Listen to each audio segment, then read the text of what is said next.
মানুষ এবং ধর্ম। হে মানুষ, তুমি বিশ্বাস করো না ওদের কথায়।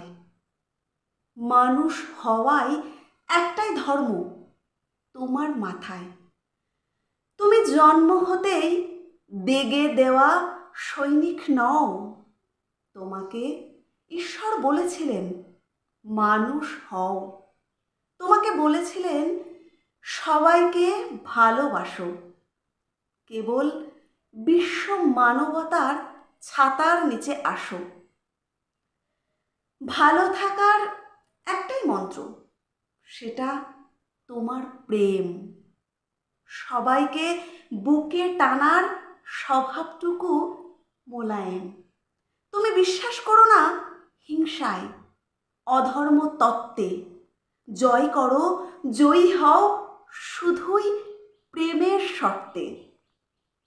আঘাতের বদলে আঘাত, হিংসায় হিংসা ছড়িয়ে দেওয়ার পাশবিক ধর্মীয় ব্যবসা। এই মানুষ শরীরে বিবেকহীন পশুর মতো মনুষ্যত্বহীন ধর্মরাই যে যার হাতে আক্রান্ত। তুমি বিশ্বাস করো না ওদের আক্রমণের কথা। মনুষ্যত্বে বিশ্বাস রাখো, ছুঁড়ে ফেলো পাশবিক ধর্মীয় ব্যবসা।